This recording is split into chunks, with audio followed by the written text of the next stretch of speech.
तान्या की हादसे में मौत हो गई। औरंगाबाद की रहने वाली थी तान्या। आपको बता दें कि नबीनगर प्रखंड में तान्या का घर है। तान्या का पूरा जो परिवार है वो इस वक्त तेलंगाना में रहता है। बिहार के तान्या की हादसे में मौत हो गई। 3 मौत का जिम्मेदार अब कौन है, अब सवाल उठ रहा है। बता दें आपको, औरंगाबाद की रहने वाली थी तान्या। पार्थिव शरीर लेकर के तेलंगाना में रहता था उनका परिवार। आपको बता दें कि पार्थिव शरीर लेकर के जा रहे बिहार, हादसे में 2 छात्राओं की जान चली गई। तो ये बड़ी खबर है, बिहार के तान्या की हादसे में मौत हो गई। हालांकि आपको बताते चले, तान्या का घर परिवार में अभी कोहराम मचा हुआ है। इस हादसे में 2 छात्राओं की मौत हुई है। बताते चले आपको, तान्या का परिवार तेलंगाना में रहता है। पार्थिव शरीर लेकर के बिहार जा रहे हादसे में 2 छात्राओं की जान चली गई है।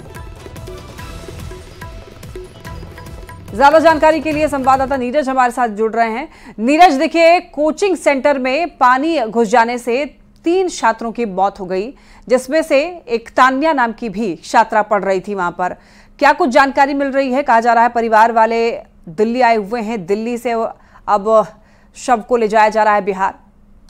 देखिए, न्यूज 18 इंडिया के दर्शकों को बता दें कि जो तान्या का घर अब तक तेलंगाना बताया जा रहा था, उनके परिवार वाले तेलंगाना में जरूर रहते थे, लेकिन तान्या और उनके परिवार वाले बिहार के औरंगाबाद के रहने वाले हैं और औरंगाबाद के नवीनगर शहर के रहने वाले। नवीनगर एक छोटा सा कस्बा है औरंगाबाद में, विधानसभा क्षेत्र भी है, लेकिन वहीं मंगल बाजार के ये रहने वाले लोग हैं। तान्या के पिता तेलंगाना में काम करते हैं, परिवार वाले रहते हैं। यहाँ से ग्रेजुएशन किया था तान्या ने अग्रसेन कॉलेज से, और यहाँ कोचिंग सेंटर में पढ़ती थी। लेकिन बीती रात हुए हादसे में उसकी मौत हो गई और परिवार के लोग यहाँ पहुंच गए। उनके माँ, पिताजी, वो लोग और परिवार के दूसरे लोग और बिहार के औरंगाबाद जिले के ज्यादातर लोग जो उन्हें जानने वाले हैं, यहाँ से उन्हें लेकर औरंगाबाद जा रहे हैं। उसके पार्थिव शरीर को पोस्टमार्टम हो गया तान्या का, और अब उसे लेकर जा रहे हैं औरंगाबाद। यानी कि नीरज, उनके फादर जो हैं वो रह रहे थे तेलंगाना में, वहां पर भी उनका कुछ परिवार है और मूल निवासी वो वैसे बिहार की हैं।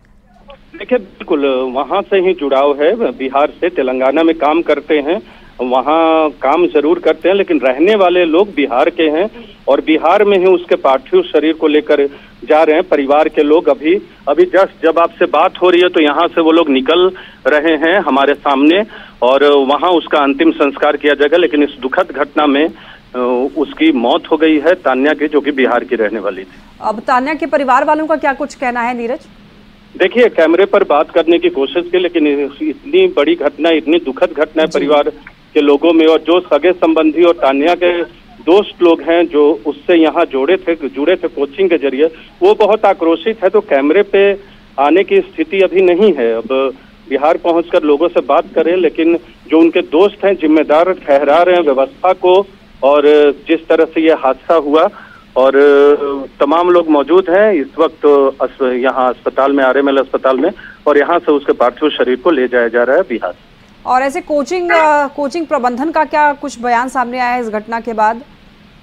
देखिए, कोचिंग प्रबंधन की लापरवाही तो साफ देखने को मिली है इस बारे में, क्योंकि जो उन्हें सर्टिफिकेट दिया गया था उसका उल्लंघन किया था। स्टोरेज के तौर पे इस्तेमाल करने के लिए वो दिया गया था, और लेकिन वहाँ लाइब्रेरी चलाई जा रही थी। कोचिंग प्रबंधन से जुड़े लोगों को हिरासत में पुलिस ने लिया है, और जाहिर सी बात है कार्रवाई होगी। जी नीरज, देखिए, ये बहुत बड़ी घटना हो गई है, तो क्या ऐसे में बिहार सरकार की तरफ से कुछ कहा गया है या दिल्ली सरकार की तरफ से किसी प्रकार का कोई बयान सामने आया है? देखिए, हादसा हुआ है और ये जानकारी अब से न्यूज 18 बिहार झारखंड पे सबसे पहले दी जा रही है। ये जो तान्या लड़की थी, उनके परिवार के लोग तेलंगाना में जरूर थे, तान्या भी वहाँ रहती थी तेलंगाना में, लेकिन मूल निवासी ये लोग बिहार से, इनका जुड़ाव था, बिहार में आते जाते थे। और अभी अस्पताल में भी बिहार के लोग ही, औरंगाबाद के अलग अलग क्षेत्रों के लोगों से हमारी मुलाकात हुई। उनका कहना है, उनसे बातचीत हुई, उनके पिताजी से हमारी बातचीत हुई, विजय नाम है उनका। उन्होंने बताया मुझे कि वो औरंगाबाद के नबीनगर प्रखंड के रहने वाले हैं और पार्थिव शरीर को लेकर औरंगाबाद ही जा रहे हैं। ठीक है नीरज, आप नजर बनाए रखिए। फिलहाल आपका बहुत शुक्रिया तमाम जानकारियों के लिए।